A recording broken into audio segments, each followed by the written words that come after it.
Alors bonjour et bienvenue au 15e épisode de Board Game Duel, le podcast sur les jeux de société où les jeux s'affrontent dans un duel sans merci. Je suis votre hôte Sam et je suis avec Vince. Aujourd'hui, on va vous faire un épisode spécial, il n'y aura pas de duel, mais au moment d'enregistrer l'émission, je suis tout frais retourné de Las Vegas, Nevada pour la convention de Dice Tower West. Je vais vous faire un petit résumé des jeux que j'ai joués là-bas. Puis, ben, Vince va être ici aussi, là. Ouais, tu sais, je vais sporadiquement commenter. Déjà, en partant, tu respectes pas la règle d'or de Vegas, parce que là, t'es en train de nous dire que ce qui s'est passé à Vegas, on va tout le savoir. Ah, mais je vais juste parler des jeux. Ah!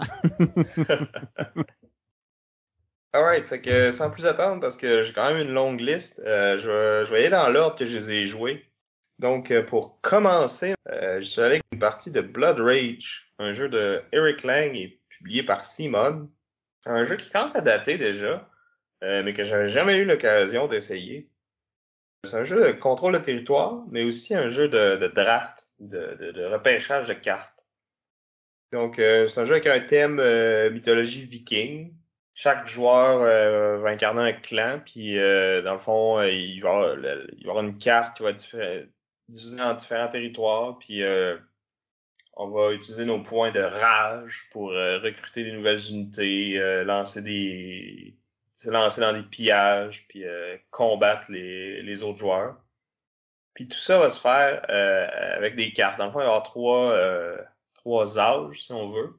Puis à chaque âge, on va faire un repêchage de cartes. Donc on a un certain nombre de cartes qu'on reçoit, on en choisit une, on passe le paquet au suivant, puis on continue à tourner autour de la table comme ça jusqu'à temps qu'on ait chacun construit notre main de cartes. Ces cartes-là vont servir soit à nous rajouter des valeurs dans les combats, à améliorer certaines unités. Donc, on a 3 types d'unités. Là, on a notre leader, on a des guerriers plus normaux, puis on a un bateau. Puis, avec les cartes, on peut aussi s'acheter des monstres. Fait que c'est comme des grosses créatures mythiques, là, comme des trolls, des géants de feu, etc., des serpents de mer. Puis, on va utiliser nos points de rage pour recruter ces unités-là, les déplacer sur la carte, puis essayer d'aller piller certains points d'intérêt. Puis quand on fait ça, ça nous permet de monter nos différentes stats. Là, on a comme 3 pistes là, une qui sert à avoir plus de points de rage, donc plus d'actions à chaque ronde, une qui va nous donner plus de points quand on réussit à piller, puis une qui va nous permettre d'avoir plus d'unités sur la le plateau. carte. Oui, c'est ça. Parce qu'au début, on est limité à 4 ou 5 unités, je pense, mais on peut aller monter ce nombre-là. Puis à toutes les fois qu'on réussit un pillage, ben, ça nous permet d'aller monter une de ces stats-là. Puis même des fois, les 3 en même temps. Mais ça va être des points chauds de la carte, puis il va y avoir plus de compétition avec les autres joueurs. C'est ça, puis de ce que j'ai compris, dans le fond, c'est ça, chaque action, chaque tic d'action qu'on va effectuer à notre tour va avoir un coût en rage différent. Puis à la fin, si on a plus de rage, on peut plus faire d'action du tout. Non, mais Même on peut s'il y a quand même... même s'il y a certaines actions gratuites. Mais qu'il y a une action, l'action de piller, qui, elle, permet de déplacer tes bonhommes sans utiliser de rage. Ouais, mais c'est qu'en fait, quand quelqu'un lance un pillage à quelque part, tout le monde qui est autour de ce territoire-là a la chance de venir se joindre, même s'ils n'ont plus de rage. Jusqu'à une certaine limite, là, parce que chaque territoire va être limité dans le nombre d'unités qu'il peut contenir. Excepté le gros territoire dans le centre, là, qui est celui-là qui permet de monter toutes tes stats, en fait. Lui, il peut avoir autant d'unités que tu veux. Puis quand t'es là, ben, t'es adjacent à tous les autres territoires aussi. Fait que c'est vraiment bon d'envoyer tes troupes là, parce que dès que quelqu'un là, se lance dans un pillage, ben tu peux Tu peux y rejoindre aller directement. C'est ça. Puis à l'inverse, c'est ça, quand tu vas essayer de piller ce territoire-là, ben tout le monde peut venir se joindre au pillage. C'est ça, exact. Fait que c'est ça, le but du jeu, c'est d'accumuler le plus de points possible. Fait que pour ce faire, c'est vraiment de réussir nos pillages, de tuer des unités.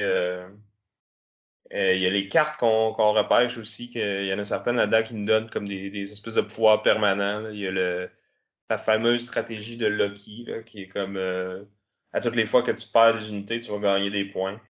Fait que des fois, tu te lances dans les combats en sachant que tu vas perdre, mais dans le fond, c'est ta façon de faire tes points. Fait que des fois, les autres joueurs vont être peut-être plus réticents Rip. à déclencher un combat que tu pourrais te joindre parce qu'ils veulent pas te donner de points, tu sais. Ouais, j'ai cru comprendre aussi que dans les cartes, il y en avait aussi qui étaient comme des quêtes, c'est d'accomplir certains objectifs pendant le tour pour accumuler des points d'une autre façon. Ouais, c'est ça. Dans le fond, tu repêches ces quêtes-là, puis là, à ton tour, tu peux prendre une action. Je pense qu'il prend pas de rage pour comme te commettre à cette quête-là. Puis si tu l'as réussi à la fin du tour, ben, tu vas faire un certain nombre de points. Puis là, il y en a qui sont plus ou moins difficiles, puis qui vont donner plus ou moins de points. J'ai cru comprendre aussi que je vais le dire tout de suite, moi j'ai pas joué au jeu, mais j'étais super gros intéressé moi aussi à l'essayer, puis je suis un peu jaloux de Sam présentement. Puis j'ai cru comprendre aussi que la carte va rapetisser à mesure que Ragnarok va s'enclencher, qu'il y a des territoires qui vont se perdre dans le fond. Ouais, c'est ça. À la fin de chaque round, il y a un territoire qui va être détruit par le Ragnarok. Puis si t'as des troupes qui sont là, tu vas les perdre, mais tu vas faire des points. Puis plus la partie avance, plus ça vaut de points. Fait que t'as comme un intérêt à aller te mettre là, parce que tu veux scorer des points, mais en même temps, t'affaiblis ton armée pour les rounds suivants. Fait que C'est à double tranchant. C'est un peu faut que tu sois prêt à subir à les perdre conséquences. c'est ça, mais si t'as des cartes comme les cartes de Loki qui te permettent de faire des points quand tes unités meurent, ben peu importe la façon qu'ils meurent, s'ils meurent par le Ragnarok, tu fais des points pareils. Puis c'est ça qui est cool, c'est que tu vois quand même une bonne partie des cartes parce que le paquet, il fait le tour de la table plus qu'une fois, là. Fait que tu vois qu'il y a des cartes qui sont parties. Tu sais pas c'est qui les a repêchées, ben tu sais qu'ils sont plus dans le paquet. Fait que tu sais qu'il y a des joueurs qui vont possiblement baser leur stratégie là-dessus, ou tu sais qu'il y a des cartes de combat vraiment fortes que tu aurais voulu repêcher, mais que t'as laissé aller parce qu'il y en avait un autre qui fitait vraiment mieux que ton tableau, que mais là, tu sais que la carte est là, fait que tu sais pas qui l'a, tu sais pas qui tu veux avec qui tu veux te battre exactement, parce que y en a qui sont nasty là-dedans aussi. Là. Tu peux aller voler les points de rage à l'autre si tu gagnes le combat. Tu peux voler sa carte si tu perds. OK, fait qu'il y a du take that en plus du contrôle de territoire, là. Ouais, ben là, je veux dire, c'est un jeu de confrontation. Là. C'est pas pour les Kalinours, mettons.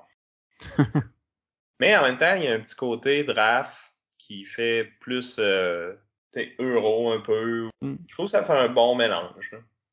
Puis c'est ça, le côté production, c'est super beau. Les minis sont sacoches, là. C'est du classique Simon, là. Ouais, d'habitude, on n'est pas déçu de ce côté-là. Puis au niveau stratégie, c'est ça, c'était satisfaisant la balance entre l'utilisation des points d'action, des points de rage, puis les cartes, dans le fond. Ouais, je trouve que le système est cool. C'est le genre de jeu, par contre, que je pense que tu gagnes beaucoup à y rejouer plusieurs fois puis à connaître, c'est quoi, les possibilités des cartes. Parce que tu sais, on voit juste une fraction des cartes à chaque âge. Puis les cartes sont séparées en différents âges aussi. Là. Les cartes de l'âge 1, tu les revois plus à l'âge 2, puis vice-versa. Là. C'est quand même une balance aussi entre parce que t'as plein de cartes qui te permettent d'améliorer tes unités, mais tu sais, c'est pas comme ça que tu vas faire des points. Fait que oui, tu veux utiliser tes points d'action pour comme là, j'ai des monstres, j'ai des unités qui sont vraiment plus fortes, mais tu sais, si au final tu déploies jamais puis que tu vas pas faire de pillage, ben T'accumules pas les points. c'est ça, t'as une armée super forte, mais elle fait juste bien paraître. Ouais, parce que dans le fond, la vraie façon de faire des points, c'est vraiment c'est d'être agressif puis de taper sur les autres, là. Donc c'était ça pour Blood Rage. Après ça, j'ai joué à un jeu qui s'appelle Mask Men. C'est un jeu qui a une thématique assez colorée. On est comme des managers de luchadores, donc les lutteurs mexicains avec les masques avec plein de couleurs. Puis dans le fond, c'est un jeu de pli, mais que un peu comme dans Jekyll versus Hyde qu'on a parlé au dernier épisode, la force des couleurs va s'établir au fur et à mesure que la partie va avancer. Fait qu'au début de la partie, mettons, je peux jouer un vert. Pour le battre, vu qu'on sait pas encore qui est le plus fort, faudrait que toi, tu mettes 2 d'une autre couleur par-dessus. Mettons, tu mets 2 mauves. Ben là, pour le reste de la partie, on sait que mauve, il est plus fort que vert. Fait que si après, quelqu'un rejoue un vert, ben tu peux juste jouer un mauve, puis tu gagnes, parce que tu as joué par-dessus, puis c'est meilleur. OK, c'est quand même drôle parce que dans les faits, j'imaginais le lutteur vert qui se fait taper la gueule par 2 lutteurs mauves, puis après ça, ils disent ben, les mauves sont plus forts. C'est un peu ça. Puis là, si après ça, mettons, tu ouvres avec un mauve, puis que moi, ben, je mets 2 oranges, mais après ça, on sait qu'orange est plus fort que mauve. Fait que nécessairement, il est plus fort que vert aussi. Mais si après, je joue un rose, puis que toi, tu joues 2 bleus, ben, on sait que bleu est plus fort que rose, mais on sait pas encore si rose va être plus fort que... On sait pas où est-ce que Rose va se placer entre les autres. C'est ça, tant que les deux vont pas se ramasser un contre l'autre. Puis tu peux continuer à jouer tant que t'es capable. Le but du jeu, dans le fond, c'est juste de se débarrasser de sa main le plus vite possible. Fait que c'est ça, c'est un petit jeu rapide, coloré. Dans le fond, le jeu vient avec des petits tokens de masques que tu peux placer sur la table là, pour montrer qui est plus fort que quoi. Puis, thématique assez originale. Ça fait la job, là. Après ça, ce soir-là, j'ai aussi joué à la nouvelle édition de Libertalia, qui est Libertalia Winds of Galcrest. Ça m'intrigue pas mal parce qu'en fait, Libertalia, je pense que c'est un des jeux de ta collection auquel j'ai le plus joué. J'ai trouvé ça surprenant j'ai trouvé ça cool en fait l'apparition d'une nouvelle version. Puis je suis vraiment intéressé de savoir c'est quoi ton avis par rapport aux changements. Puis c'est quoi la majorité des changements en fait qui ont été apportés. Ouais, fait que c'est ça, c'est du même auteur qui a comme retravaillé le jeu, puis c'est publié par Stonemaier Games. Donc c'est eux qui ont fait Sight, Wingspan et compagnie. C'est vraiment une belle production là. Tu sais, ils ont remplacé les tokens de carton par des tuiles en plastique là, un peu à la Azul. Le artwork est vraiment plus coloré puis très différent de la vieille édition. Personnellement, je suis pas un fan. Là. Fait que là, au lieu d'être inspiré de Pirates des Caraïbes puis d'être un peu sombre mais qui fit avec l'image qu'on a des pirates, ben c'est plus comme des pirates volants anthropomorphiques. Là. Fait que tous les personnages, c'est des différents animaux. Là-dessus, je suis pas un fan du changement, mais tu sais, je comprends pourquoi ils l'ont fait aussi. Là. Il y en a peut-être qui vont trouver ça plus invitant aussi. Là. Ouais, c'est peut-être plus grand public, là, avec un choix de couleurs plus clair. Ouais, non, c'est ça. C'est plus coloré. Principal changement, il y a maintenant 40 cartes au lieu de 30. Fait qu'on a ajouté 10 nouvelles. Il y en a beaucoup qui ont été retravaillées un peu aussi, là, qui font pas exactement le même effet. Là. C'est similaire, mais pas tout à fait pareil. Autre chose, les premiers voyages, parce que dans le Libertalia, il y a toujours 3 voyages. Là, les 2 premiers sont plus courts. Fait qu'on raccourcit la game un peu. Mais en même temps, ça te donne plus d'occasions de revenir de l'arrière après, parce que le dernier voyage, ben, t'as 7 jours au lieu de 5 ou 6, fait que t'as plus d'occasions de faire de points. Fait que même si t'as un mauvais début, t'as peut-être un peu plus de chances de te rattraper. Puis au niveau du nombre de cartes en main, ça affecte ça affecte pas mal le nombre de cartes que tu vas avoir à la fin de chaque voyage, puis que ça t'offre plus de C'est proportionnel, là. Dans le fond, à la fin de chaque voyage, normalement, tu vas avoir 2 cartes en main, là, comme avant. OK, ça s'ajuste à chaque tour. C'est ça. À chaque voyage. Puis le gros changement, en fait, c'est le système des bris d'égalité, là, parce que le principe de base dans le Libertalia, pour ceux qui n'ont pas joué, c'est qu'on va avoir une même carte. Puis on va tous avoir la même au début. Puis là, on va les jouer, mais pas nécessairement dans le même ordre. Fait qu'à chaque tour, on joue une carte face cachée, on révèle. Dans le fond, chacune de ces cartes-là va avoir une valeur. Les cartes vont s'activer, dans le fond, de la plus petite à la plus haute. Puis après ça, la plus haute va avoir le premier choix pour aller piger dans les trésors qui sont disponibles pour cette journée-là. Puis en ramassant un trésor, c'est comme ça qu'on accumule les points. Puis il y a certaines cartes qui vont donner des points aussi s'ils restent en vie jusqu'à la fin du voyage. Puis il y a certaines parts de trésors ou certains personnages qui vont te permettre d'aller tuer justement les personnages des autres dans leur repère. Puis c'est ça. Puis normalement, chaque personnage a un numéro qui lui est attitré, mais c'est le même pour tout le monde, dans le sens où le capitaine a le même numéro pour tous les joueurs. Quand les personnages sont différents, on se fie à ce numéro-là pour exécuter l'ordre des actions. Mais si on avait 2 joueurs qui jouaient chacun leur capitaine, il y a un deuxième chiffre sur la carte qui servait à briser à faire les bris d'égalité. Mais ça, c'était dans la première édition. C'est ça. Dans cette nouvelle édition-là, ils ont remplacé ça par il y a comme une traque de réputation. Puis ça, au début de la partie, elle va être déterminée au hasard, mais pendant la partie, ça peut changer. Il y a certains nouveaux personnages qui permettent de jouer avec ça. Une nouvelle sorte de trésor que tu peux ramasser aussi qui va te permettre de monter en réputation. Puis là, c'est ça. La personne qui est la plus haute en réputation va être plus haute dans l'ordre des cartes, mais en contrepartie, elle va faire moins d'argent à chacun des voyages. En fond, on a comme un revenu au début pour comme aider à partir notre ronde, si on veut. Mais plus t'es populaire, mieux tu vas être dans l'ordre de tour, mais tu vas faire moins de revenus. OK, c'est quand même cool parce que avant que tu parles de ça, je me disais justement, tu sais, il y a un avantage certain à être tout le temps en premier. Mais là, Ben, ça vient chercher un peu la barre. Ben, ça a un avantage pour certains personnages. Pour d'autres, c'est désavantageux. Mais, ouais. Ben, en tout cas, moi, la partie que j'ai jouée, c'est pas mal tout le temps les 2-3 mêmes joueurs qui ont resté au top toute la partie.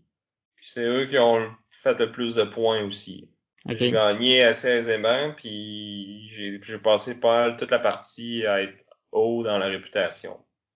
Puis à côté, j'avais un ami que lui il passait sa game à être bas, puis à tout le temps ramasser les pires trésors. Juste, tu sais, il y a peut-être eu des mauvais choix de personnages à certains endroits, je sais pas trop. Mais lui non plus, il était pas convaincu du nouveau système de prix d'égalité. OK. J'ai un autre ami qui a joué plus qu'une fois, puis qui m'a dit qu'une autre game qu'il a joué, il a passé la game en bas de la track, puis il a quand même réussi à gagner. Donc il y Ouais, a moyen de mitiger ça. parce que tu sais, normalement, ça affecte seulement les bris d'égalité. Fait que tu sais, si tu joues des personnages puis qu'il n'y a jamais d'égalité, en fait, cette track-là, de toute façon, elle sert à rien si tout le monde joue tout le temps des personnages différents. Ouais, mais à 4-5 joueurs, c'est rare qu'il n'y ait pas un bris d'égalité. Là, on a juste une main de 6 cartes. Ouais.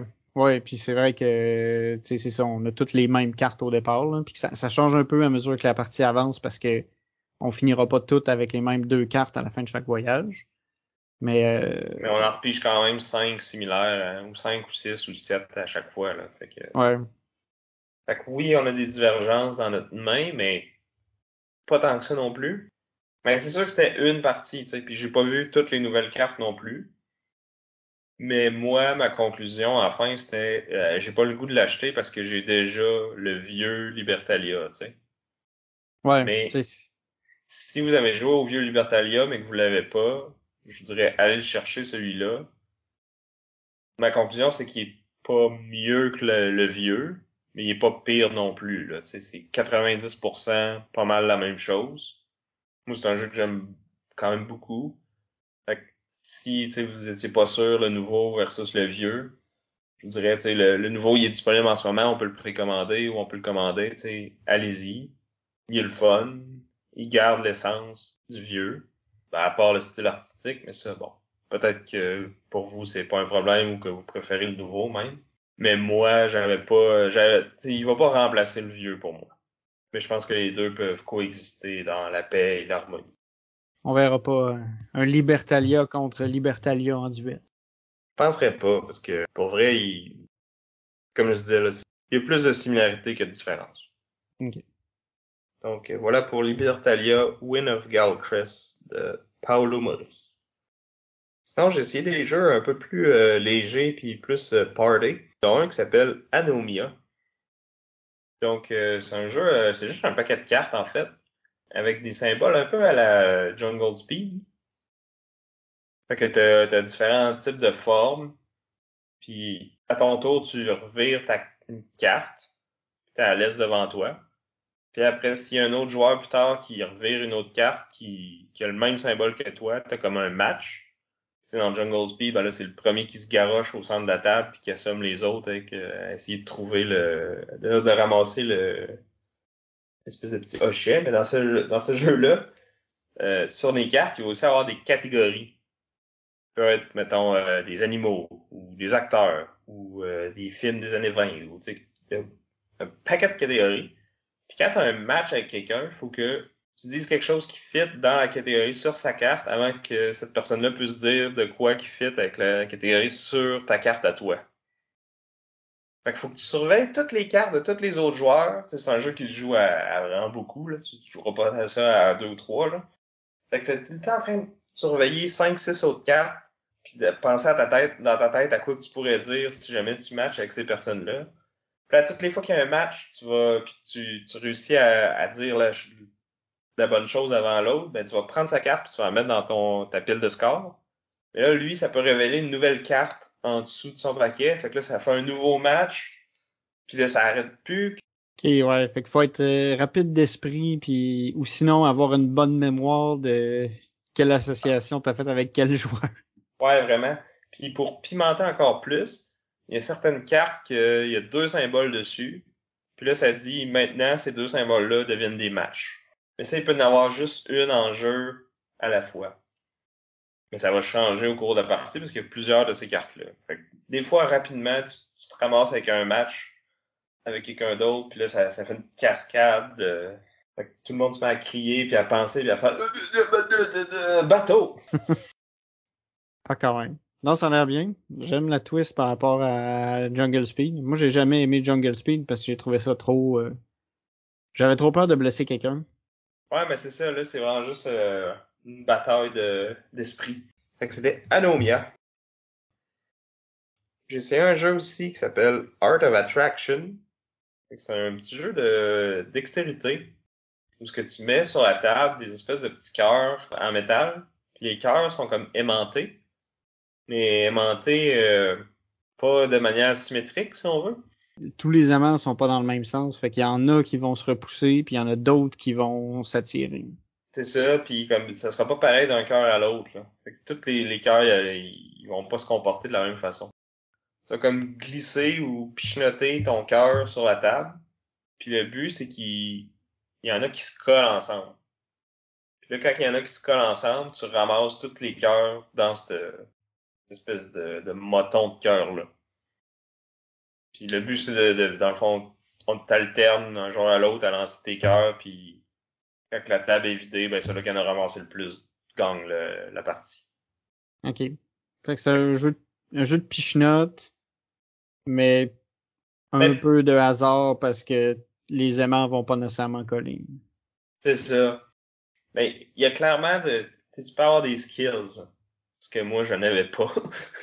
Ouais, ben tu sais, c'est un jeu de pichenotte, là. Fait que j'imagine que tu sais, tu peux faut Tu peux te faut que tu pratiquer puis tu peux vises, là. devenir bon, c'est ça. Mais t'es pas obligé de les pichoter, là, tu peux juste comme les slider sur la table ou juste les lancer ou carrément les garrocher si tu veux.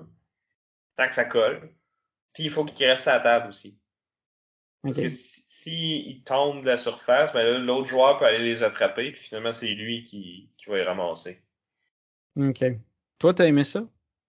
Ben je trouvais que c'était drôle, là. C'est un bon jeu à jouer quand t'as un petit verre dans le nez ou pendant un party, mettons, pour mettre de l'animation un peu, là. Ouais. Je jouerais peut-être à ça, genre avec mon neveu qui a 5 ans. Ouais, avec des enfants, ça pourrait être le fun aussi, je pense. T'as raison. Puis c'est ça, la game que j'ai joué, une game que j'ai joué avec Neelan de Board Game Barrage, les deux on était vraiment pourris, là. La game a duré vraiment beaucoup trop longtemps pour rien. Parce que dans le fond, quand tu rates ta shot, ben tu perds ton cœur. Puis si jamais t'en as plus, ben tu fais juste en reprendre un pour ton prochain tour. Fait que là, OK. on commençait à éclairer la table parce que c'est plus facile quand il y a plus de cœurs, tu sais. Parce que par hasard, il y en a deux qui vont peut-être bouncer puis se coller, tu sais. Mais là, la table commençait à se vider, les shots devenaient plus difficiles. On s'en remettait à rater notre coup. La table se remplissait. Elle Hmm. se revidait, elle se remplissait, elle se revidait, elle se remplissait. Si bon. Les autres, Puis ils croyaient pas. Là. Mais tu sais, on a tout bien ri, là. ce jeu-là, tu l'as joué en fin de soirée aussi, j'imagine. Ouais, ouais. La journée commence à être longue, puis j'imagine qu'il y a eu quelques consommations, fait que là... Ah, ça reste à Vegas. Fait que c'est ça, pour un petit jeu de dextérité bien léger. Arts of Attraction. Puis le vrai closer de cette soirée-là, ça a été le jeu Colorful. Fait que c'est un petit jeu de cartes, co-op, mais qui est extrêmement difficile. Puis dans le fond, chaque joueur va avoir une main de cartes qui vont être des couleurs. Puis tu sais, les couleurs, c'est genre bleu, bleu pâle, vert, lime, jaune, or, gris, argent. Fait que bref, t'as quand même une bonne palette. Puis là, au début d'une manche, on va en enlever 5 au hasard. Fait qu'il y a des fois que ça peut être plus facile que d'autres. Parce que justement, tu sais, quand les couleurs qui se ressemblent, il y en a juste une des deux qui sort. Ça facilite les choses. Versus que quand t'as comme 4 teintes de jaune et d'orange parmi tes cartes, ben des fois c'est plus difficile. Puis dans le fond, il y a différentes catégories de choses. Fait que mettons que c'est mon tour, faut que je dise une compagnie d'avions. Là, il faut que je trouve un indice qui fit dans compagnie d'avions, puis qui va faire que tous les joueurs vont jouer la même couleur. Fait que mettons que j'ai rouge dans les mains, ben, je pourrais dire Air Canada. Parce que tu sais, il y a Air Canada rouge. Mais là, quand tu joues avec plein d'Américains, eux autres, ils connaissent pas Air Canada rouge. Ils savent pas que red, ça veut dire rouge. Fait que les autres, ils vont peut-être mettre blanc ou silver ou whatever. Puis, Attends, de quoi que... Ah, mais t'as dit une couleur, dans le fond? Air Canada rouge? non, mettons, je dis Air Canada en pensant, moi dans ma tête, je pense à Air Canada rouge. Puis je sais que la couleur qui va aller avec ça va être red. Ah, regarde, as-tu vu? Moi, je suis québécois, puis je sais pas c'est quoi Air Canada rouge. Tu sais, tu m'aurais juste dit Air Canada, j'aurais mis le rouge. Ouais, ouais, mais Air Canada rouge, c'est comme, tu sais, ils ont deux types de vols, là. T'as les Air Canada et Air Canada rouge. Ok, je prends pas assez l'avion pour connaître cette subtilité-là, mais j'aurais pris rouge anyway à cause de Air Canada, tu sais, c'est une Ben, feuille c'est ça. d'érable, là. Ouais, ben, c'est ça. Mais ça en est un facile, mais des fois, t'as comme des trucs qui sont plus difficiles. Puis c'est le but du jeu, c'est que, mettons, tout le monde va donner, ben, en fait, 5 personnes vont me donner un indice, mettons. Puis il faut que tous les joueurs, à chaque indice, on ait tous mis la même couleur, là. S'il y a une erreur dans tout le paquet, on a perdu. Puis les cartes, on les révèle juste à la fin. Fait que ça arrive des fois que, tu sais, au premier round, t'es pas trop sûr, fait que tu mets ta carte bleue, puis là, finalement, le troisième indice, clairement, la réponse, c'est bleu, puis là, t'es comme, ah, mais j'allais déjà jouer le bleu. Fait que, je suis dans le champ, je me suis trompé la fois d'avant. Fait que, tu sais, c'est léger, c'est drôle, puis ça fait plein de moments de comme, mais voyons donc que t'as pas compris que orang-outan, c'était orange, puis pas brun. Ouais, ok, ouais. Je peux voir que des fois la confusion peut être compliquée, là. Peut arriver facilement, en fait. C'est ça, puis tu sais, quand t'es 5 ou 6, il suffit qu'il y en ait un qui pense pas comme les autres, puis ça coule le groupe. Puis dépendant de qui tu joues, si t'as pas les mêmes références, ça peut rajouter un certain niveau de difficulté aussi. Ouais. Puis si je me fie à quand on a joué à Dixit ou qu'on joue à Mysterium, tu penses pas comme les autres, fait que ça rajoute une difficulté de plus. Ouais, surtout quand t'es le seul Canadien francophone dans le groupe, Ouais. on avait pas les mêmes références, mettons. Mettons que c'était souvent moi qui s'était trompé. Qu'on a quand même réussi à gagner une fois. C'était pas question qu'on parte de là avant d'avoir gagné. Ouais, j'ai vu le nombre de games que tu as joué, par contre, vous avez été patient. Ça va rester à Vegas, ça aussi. Uh-huh. Donc, c'était Colorful. Un autre jeu plus petit que j'ai essayé pour la première fois aussi, puis qui a eu beaucoup de buzz dernièrement, c'est le jeu Scout. Donc, c'est un petit jeu de cartes. Pas tout à fait un jeu de levée, c'est plus ils appellent ça un climbing ou un laddering game. Fait que c'est un peu le même principe que le bon vieux trou de cul, qu'on beaucoup de gens connaissent ici au Québec. Donc, si je joue un 3, faut jouer au moins un 4 par-dessus. Après ça, des suites de 2 cartes vont battre une carte seule, puis une paire va battre une suite, etc., etc. Mais la twist, c'est que dans le fond, dans Scout, quand tu reçois ta main, tu peux pas replacer les cartes. Fait qu'il faut qu'ils demeurent dans l'ordre que tu les as reçus. Puis le niveau de complexité supplémentaire, c'est que sur chaque carte, il y a comme un chiffre en haut puis un chiffre en bas. Fait que quand tu reçois ta main, tu regardes tes cartes, là, tu te dis, ah ouais, ça c'est plutôt moyen comme main. tu peux flipper à 180 degrés tes cartes, puis là, regarder, est-ce que c'est mieux, est-ce que c'est pire, est-ce que je vais revenir à l'autre. Fait que ça, c'est ta décision en début de partie. Après ça, la partie commence. Quelqu'un joue une carte, tu peux jouer quand tu joues une carte par-dessus, dans le fond, tu ramasses qu'est-ce qui était sur la table. Puis ça va être des points que tu accumules pendant la manche. Puis si jamais t'es pas capable de jouer parce que ou que tu veux pas jouer. Ah, t'as le droit de pas vouloir jouer. T'es pas Oui, t'as obligé. le droit. Ben même si tu serais capable de jouer par-dessus, tu pourrais décider de scouter dans le fond. Ok, je pensais, j'aurais cru que t'aurais été obligé, comme dans la plupart des jeux de levée, là, que si tu peux, tu dois. Non, c'est ça. Mais l'affaire, c'est que quand tu scoutes, c'est que tu donnes des points à la personne qui a placé ces cartes-là. Puis après ça, tu vas aller chercher une des cartes qui est sur la table. Mais mettons qu'il fait une suite de 3, tu peux seulement aller chercher les cartes qui sont aux extrémités.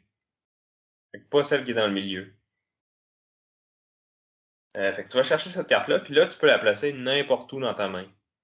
Fait que si mettons lui Puis a dans joué n'importe quel sens aussi, j'imagine. c'est ça. Fait que si la personne a joué un 8, mais qu'en dessous c'est un 2, puis que toi t'as un 1 puis un 3 collés, ben tu peux aller mettre ton 2 entre le 1 puis le 3, fait que là t'as maintenant une suite de 1, 2, 3. Fait que là ça va être capable d'aller battre n'importe quelle paire ou n'importe quelle suite de 2. Fait qu'il y a cette considération-là à prendre que des fois ça vaut la peine d'aller scatter, même si tu serais peut-être capable de battre cette main-là pour te bâtir un super gros combo. Mais en même temps, tu donnes un point à l'autre, puis tu perds un peu ton tour. Sauf que une fois par main, tu as le droit de comme utiliser un jeton pour scatter et rejouer dans le même tour. Fait que c'est un petit jeu quand même assez simple, mais avec plein de décisions intéressantes. Puis il faut que tu gères ta main de carte, puis que tu sois à l'affût pour justement quand c'est le bon temps de scatter pour construire tes combos ou jouer des cartes. Tu sais, si mettons t'as 2 sets, mais entre les deux t'as un 3, ben t'essaies d'aller jouer ton 3 en premier pour avoir ta paire après. Tu sais, ce genre de petits combos-là. C'est le fun, ça se joue vite. Je pense que j'ai joué 5-6 parties là, dans toute ma semaine. Là. Puis pas toutes d'un coup. Là. On en a joué une ou deux. Puis là, le lendemain, tu sais, on avait 15 minutes à tuer. Puis on se dit, ah ben, on pourra rejouer une petite game de scout. Fait que c'est bien. Là. Je pense que c'est le genre de jeu que je me verrais acheter là, si je le vois passer. Hein. Comme j'ai déjà parlé, là, je suis pas en mode achat, achat, achat. Donc c'est vraiment un bon signe si j'ai le goût de l'acheter. Donc, j'ai aussi joué à un jeu qui a beaucoup de buzz en ce moment, qui fait le hotness sur BGG, puis qui était pas le jeu de la convention. Euh, le nouveau numéro 1 de Monsieur Tom Vassell de Dice Tower. Le jeu Ark Nova. Un jeu de l'auteur Mathias Wigé et de la maison d'édition Capstone Games. Donc, c'est un gros jeu euro avec une thématique où on va chacun construire un zoo. Ça va être un tableau de cartes. On va drafter des cartes. Ben, pas vraiment drafter, mais on va avoir une main de cartes. Puis on va pouvoir utiliser certaines actions pour en piger plus pendant la partie. Puis les cartes vont nous permettre d'ajouter des animaux à notre zoo, mais on a aussi un petit tableau personnel dans lequel il va y avoir une espèce de petit puzzle spatial. Là. Il va falloir acheter des enclos, puis les placer. Puis tu sais, les enclos, c'est des tuiles hexagonales, là, puis il va y avoir des plus ou moins gros enclos. Puis plus les animaux sont gros, plus il va y avoir besoin de gros enclos pour les mettre dedans. Tu peux pas placer un tigre dans un petit enclos à oiseaux. Peux-tu mélanger les animaux ou c'est vraiment... Non, c'est ça. Ben, il y a certains animaux qui vont dans des petting zoos qu'ils appellent. Là. Fait que ceux-là, tu peux les mettre dans le même enclos. Mais sinon, chaque animal va avoir son propre enclos. Puis là, plus t'as d'animaux, plus que tu vas avoir de revenus à ton zoo. Puis, dans le fond, la grosse affaire du jeu, c'est qu'il y a une espèce d'immense track autour du board, du plateau. Puis, d'un côté, à une extrémité, il va y avoir tes revenus qui commencent à 0 puis qui vont monter. Puis, de l'autre côté, il va y avoir ce qu'on appelle ton effort de conservation qui commence aussi à 0, mais qui est comme au max de l'autre track, si on veut. Hein. Les deux sont comme 2 pistes l'une à côté de l'autre. Là. Fait que là, t'as des marqueurs à chacun des bouts, puis le but du jeu, c'est d'essayer de les faire se croiser. Puis C'est en j'imagine fait, que plus ils se croisent haut, mieux c'est, ou faut être comme au milieu pour que les deux soient maximisés. ben c'est pas tant important parce que, dans le fond, quand il y en a deux, quand il y a un joueur qui en a deux qui se croisent, c'est ça qui déclenche la fin de la partie. Peu importe c'est rendu où. Puis après ça, on a comme un autre tour complet pour les éloigner le plus possible. Puis tes points, c'est la différence entre les deux. OK. Fait que si, mettons, t'es comme moi, puis t'es vraiment pas bon, puis qu'ils sont pas proches de se rencontrer, ben tu finis avec un moins 40 points. Ça a pas bien été? Non, j'avais comme mal compris comment ça marchait, le score à la fin. Fait que moi, j'avais focusé plus sur un que sur l'autre. Puis même dans celui-là, j'étais pas le meilleur. Fait que, tu sais, au final, tu vois que j'ai pas bien performé. Ça a pas bien été. Puis c'est ça, t'as certaines cartes, mettons, qui vont te valoir mais c'est pas vraiment des points, mais c'est qu'à la fin de la partie, ils vont te permettre de monter ton effort de conservation selon certaines conditions, là, mettons, pour chacun des mammifères. Je dis un peu n'importe quoi, là, mais tu sais, il y a plusieurs types d'animaux, là, t'as des mammifères, des lézards, ou chaque carte aussi, chaque animal va venir d'un continent, dans le fond. Fait qu'il va y avoir des cartes qui vont référer à soit ces types d'animaux, ou de quel pays ils proviennent, ou ce genre de trucs-là, ou de leur grosseur. Fait qu'il y a plein de variables, dans le fond, que tu peux aller faire des points avec si tu as les cartes pour. Puis ces cartes-là vont te permettre d'augmenter ton effort de conservation de façon assez significative en fin de partie. Puis c'est comme ça que tu vas réussir à aller dépasser tes revenus puis à faire beaucoup de points. Là. Ce que j'ai bien aimé du jeu, c'est le mécanisme de sélection d'action. Là. Il est un peu comme dans le jeu Civilization A New Dawn, là, qu'on a déjà joué ensemble. Là. Ouais, que dans le fond, si tu n'utilises pas une action, ben dans le fond, plus t'attends pour faire une action, plus elle est forte. C'est ça. Dans le fond, tes actions sont placées sur une piste de 1 à 5. Puis quand tu l'as fait à la force où est-ce qu'elle est rendue. Fait que si elle est à 5, ça va être là qu'elle va être la plus forte. Puis après l'avoir fait, ben tu la renvoies en position 1, puis toutes les autres vont monter de 1. Ben, toutes celles qui étaient en dessous de celles que tu utilisais. Hmm. Fait que t'es comme tenté de juste faire le cycle des 5 actions une après l'autre pour tout le temps les faire au maximum, mais souvent c'est pas la stratégie qui est la plus optimale. Fait que c'est de savoir quand est-ce que c'est vraiment le temps de déclencher une action à 3 ou à 4. Pendant la partie, tu vas améliorer ces cartes d'action-là aussi, fait qu'ils vont devenir plus fortes. Chaque carte peut être améliorée une fois, puis là, elle va devenir mieux. Comme par exemple, mettons la carte qui te permet de construire un enclos. Au départ, c'est tu construis un enclos à grosseur jusqu'à où est-ce que tu es rendu, mettons. Mais quand tu l'améliores, ben, tu peux construire 2 enclos différents d'un total qui est où est-ce que tu es rendu plus 1. Puis ça te donne accès à des enclos un peu plus spéciaux qui vont rapporter plus de points aussi. Ou qui vont loger plus d'animaux, là. Je me suis pas rendu là, fait que j'en ai pas construit de ces enclos-là, j'ai pas trop compris ce OK. qu'ils faisaient. Parce OK, qu'il y a vraiment beaucoup de trucs à gérer, fait que c'est tough dans une première partie. En tout cas, ça a été tough pour moi de vraiment tout gérer, tout suivre. Fait que j'ai vraiment mal performé. Puis ben, c'est pour ça que j'ai haï le jeu, clairement. ouais, c'est sûr que quand tu comprends En pas fait, je trop le dis, jeu, puis que tu finis à moins 40 points, c'est sûr que quand c'est ta première expérience, ça peut peut-être nuire à ton appréciation générale. non, pour vrai, je l'ai pas haï tant que ça, le jeu, mais, tu sais, je comprends, il est beau, tu sais, les composantes sont bien faites, tout ça, le mécanisme de sélection d'action est vraiment sharp, mais j'aimais pas la façon d'aller chercher des nouvelles cartes. Dans le fond, c'est que souvent, tu vas aller piger blind dans le du deck, Au là, fait que hasard ouais, complètement, au t'as aucune hasard. idée t'as pas d'impact sur qu'est-ce que tu vas piger. Puis sinon, c'est ça, il y a un marché de cartes que là, au début de la partie, tu y as pas accès. sauf sous certaines conditions. Puis là, plus la partie avance, plus tu peux monter ta réputation. Puis là, ça te donne plus d'options avec ce marché-là. Mais tu sais, nous, on a joué à 4 joueurs, fait que des fois, il y a une carte qui sort, qui pourrait m'être utile, mais que là, elle sort pendant le tour du joueur suivant ou à la fin de mon tour à moi. Fait qu'il y a Qu'elle trois arrive jamais autres, jusqu'à toi. c'est ça, il y a 3 autres joueurs qui ont eu le temps de sauter dessus avant que ça puisse en revenir à moi. Fait que probablement que j'aimerais mieux le jeu à 2, en fait. Puis, au travers de tout ça, t'as aussi comme des cartes objectifs, qui est un peu le plus gros point d'interaction du jeu, je dirais. Ou ce que là, ça va dire, mettons, avoir des animaux de l'Afrique ou avoir des lézards. C'est ça qui va te permettre, en fait, de monter ton effort de conservation.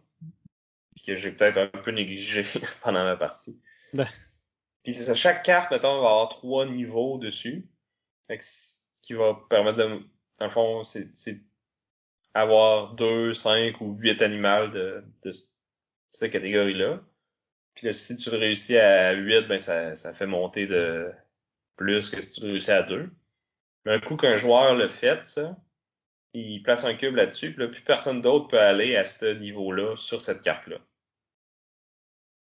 Fait que des fois, t'es en compétition avec l'autre, puis là, est-ce que tu veux la déclencher tout de suite même si t'es juste au niveau du milieu pour t'assurer de pouvoir la scorer, ou est-ce que tu vas attendre d'avoir le plus haut niveau. Parce que, mais là, tu te le fais voler par l'autre, puis finalement, tu vas pouvoir le mettre au milieu, mais t'aurais pu te concentrer à faire autre chose pendant ce temps-là, finalement, tu sais. ouais, t'as comme perdu ton temps à améliorer quelque chose, puis à pas avoir la récompense pour, là. Exact. Fait que c'est ça, c'est un jeu qui est quand même long, qui a beaucoup de trucs à gérer, mais qui a un thème, tu sais, super approchable, super familial, tu sais, fabrique un Oui. zoo, puis les photos sur tu sais, les images sur les cartes, c'est vraiment des photos d'animaux. Fait que tu sais, c'est invitant puis tout, mais finalement, c'est quand même un jeu assez costaud.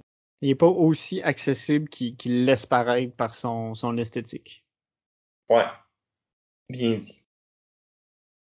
Fait que peut-être que ça aussi, ça m'a pris par surprise. Moi, je pensais que ça allait être un petit jeu plus... C'est que ça va être un niveau de complexité, tu sais, pas trop. Finalement, c'était beaucoup plus que ça, puis les mécaniques, c'est ça, ils étaient plus développés que tu t'attends. En fait, c'est ça, c'est que tu t'attendais à quelque chose, puis ça a vraiment pas été ce qui s'était passé, dans le fond. C'est ça. Tu sais, moi, j'aime ça quand la stratégie est haute, mais que la complexité de règles est basse, tu sais. Facile à apprendre, mais difficile à maîtriser. C'est ça. Lui que j'ai trouvé qui était plus comme aussi difficile à apprendre qu'à maîtriser, si on veut.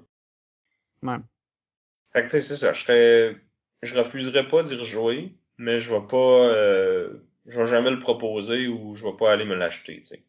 Ça a été OK. ma conclusion avec lui. Mais je sais il a plu à beaucoup, beaucoup de personnes, donc c'est peut-être juste moi qui est à côté de la traque. Ouais. Ouais, ce serait pas la première fois, hein. Puis parlant de facile à apprendre, mais difficile à maîtriser, j'ai joué à Boss. C'est un jeu qui date de 1999, mais qui a été réédité récemment par Capstone Games aussi, donc la même compagnie. Puis ça, c'est un jeu de placement d'ouvriers. En fait, je pense que c'est ceux qui sont crédités pour avoir inventé ce mécanisme-là, dans lequel on va placer nos ouvriers pour développer un réseau de transport en commun dans une ville. Puis là, il va y avoir des passagers qui vont être dans la ville, puis qui vont, euh, d'un tour à l'autre, dans le fond, vouloir passer de la maison au travail, du travail au pub, et du pub à la maison. Une journée typique, quoi. Ouais, c'est ça. Puis c'est un peu drôle parce que, dans le fond, ils s'en foutent de c'est quelle maison, quel lieu de travail ou quel pub. Tant qu'ils se rendent à quelque chose qui fit, ils vont y aller, puis ils vont être bien contents, puis tu vas faire des points. Fait que, ils se réveillent chez quelqu'un, ils vont se recoucher ailleurs, puis ça les dérange pas. C'est ça, tu suis pas qui est qui, puis où est-ce qu'ils veulent aller, c'est juste que ils veulent aller de maison à travail. Ouais, probablement qu'ils restent un peu trop longtemps au pub, puis c'est pour ça que ça leur dérange pas, peu importe où est-ce qu'ils couchent. Ça doit être ça. Puis la particularité du jeu, c'est un placement d'ouvriers, puis au début de la partie, on va recevoir 20 ouvriers, puis c'est tous les ouvriers qu'on va avoir pour toute la partie. À la fin du tour, on les récupère pas, on les remet dans la boîte. La seule règle, c'est qu'on doit en placer au moins 2 par ronde. Mais après ça, il n'y a pas de maximum. Tu pourrais décider de toutes les placer au premier tour, gaspiller beaucoup d'actions, puis te faire planter par les joueurs avec qui tu joues. C'est un jeu qui est vraiment très serré, très tight, là, et il y a pas beaucoup de passagers, puis Il y a pas beaucoup de place à l'erreur aussi, j'imagine. non, c'est ça, il y a pas beaucoup d'emplacements pour tes ouvriers, fait à chaque placement est important, puis dans le fond, il y a la particularité qu'il y a beaucoup d'emplacements, beaucoup d'actions qui vont avoir plusieurs emplacements dessus. Puis là, tu vas aller te placer, mettons, de droite à gauche ou de gauche à droite. Puis après ça, ça va se résoudre toujours de gauche à droite. Puis, mettons, l'action placer des nouvelles routes, des nouvelles liaisons d'autobus. Mais plus la partie avance, plus on va pouvoir en placer plusieurs avec une même action.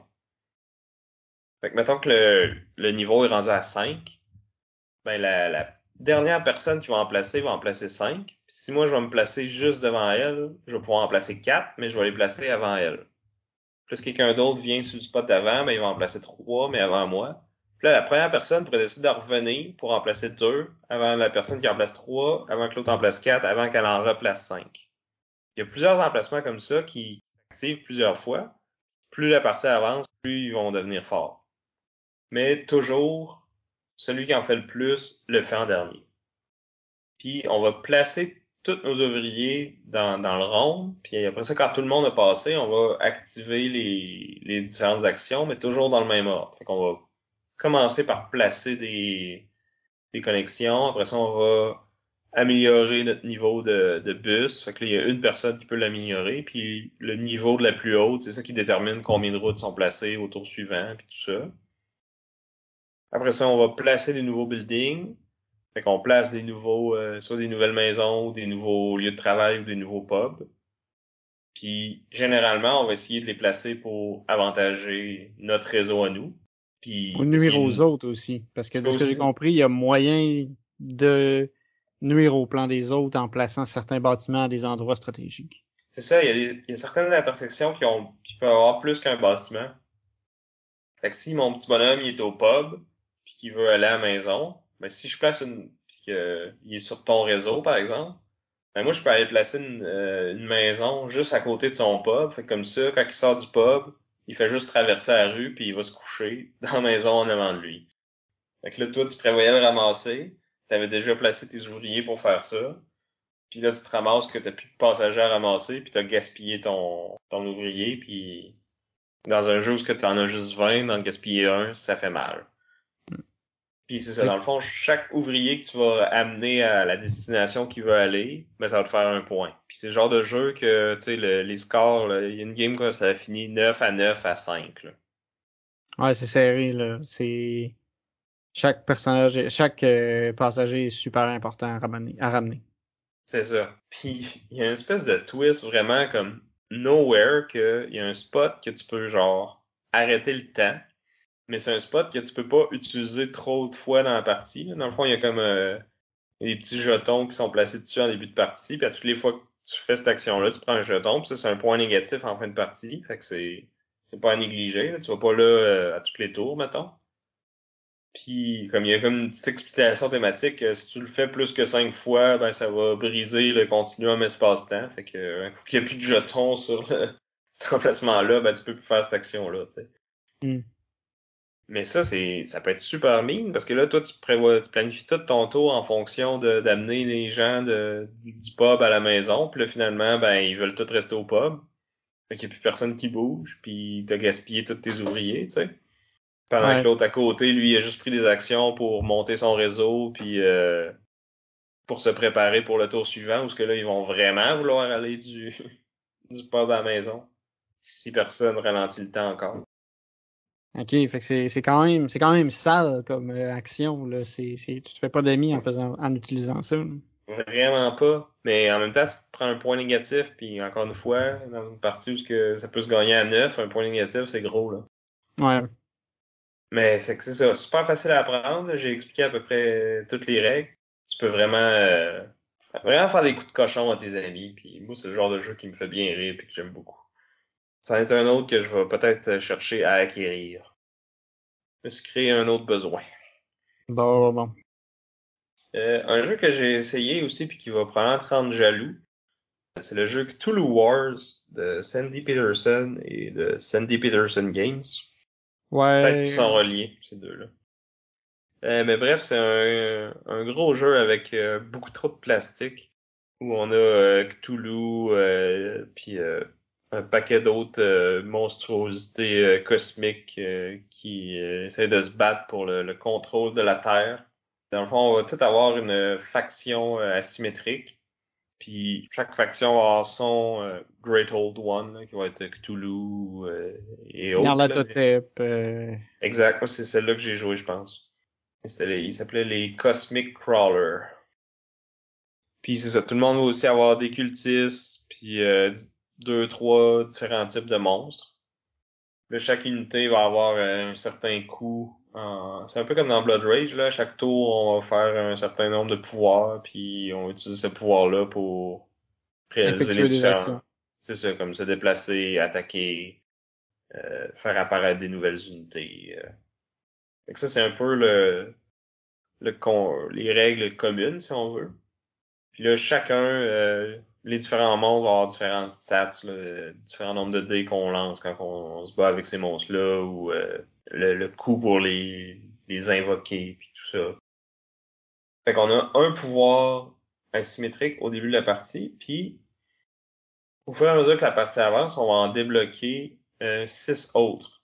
Fait qu'on a 6 livres, puis dans le fond, chaque faction va avoir 6 conditions un peu différentes à remplir pour débloquer ces 6 livres-là.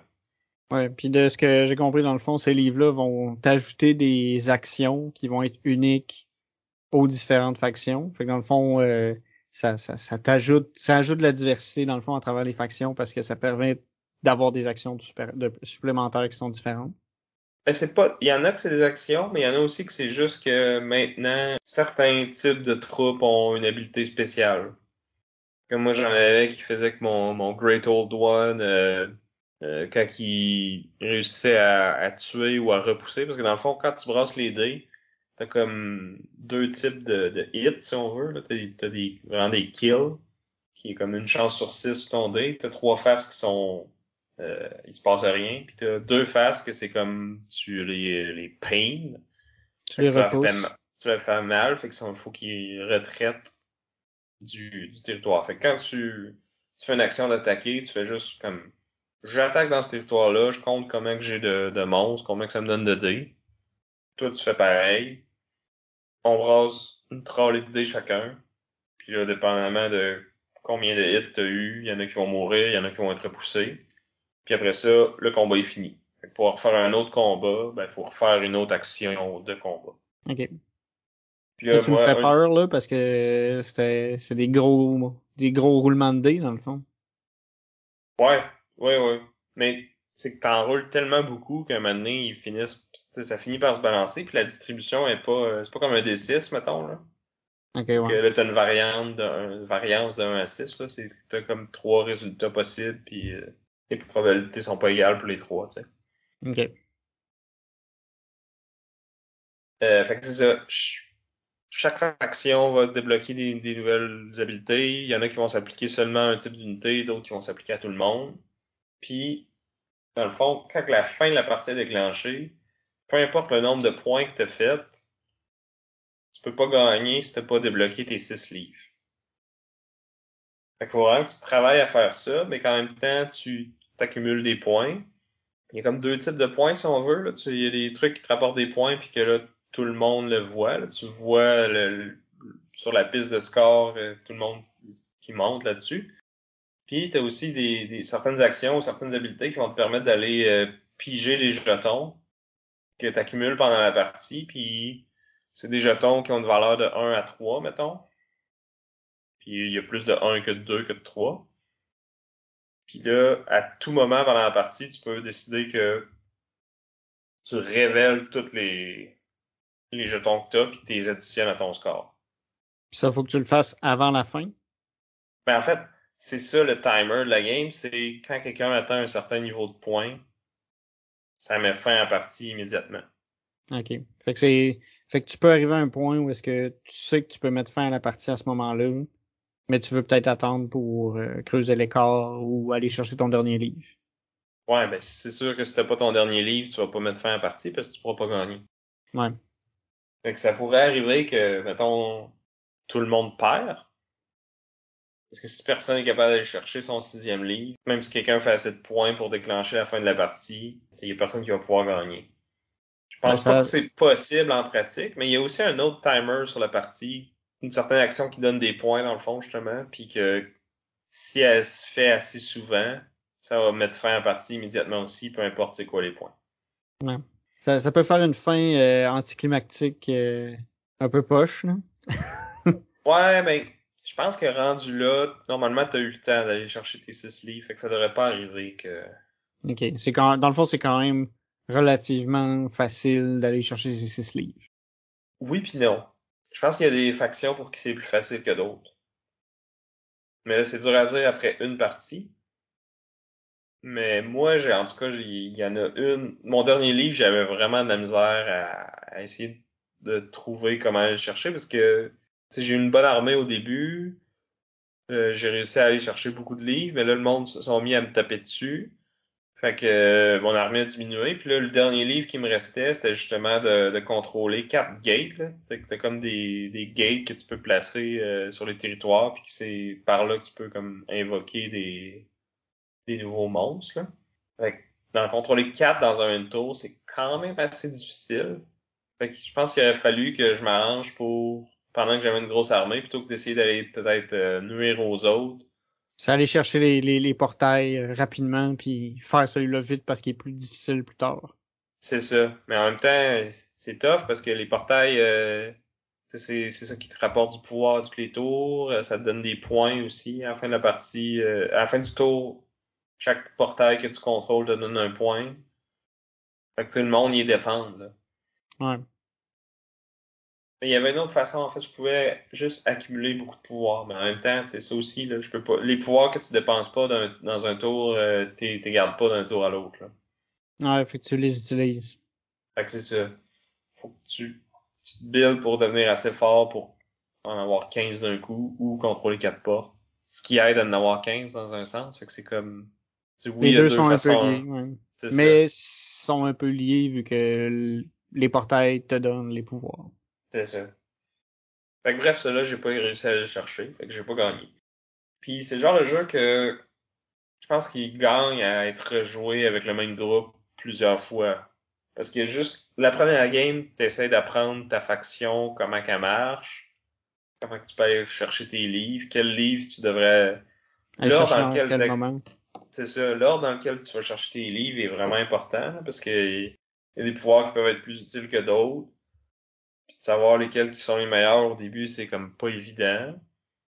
Fait que juste apprendre ta faction, c'est une partie. Puis là, après ça, aller apprendre les factions des autres pour savoir comment leur nuire, comment les bloquer, comment leur rendre la vie plus difficile pour aller chercher leur livre. Savoir ça va être quoi leur habilité spéciale plus tard. Ça fait beaucoup, beaucoup d'informations à absorber d'un coup, là. Ouais, c'est pas un jeu léger, là, mettons.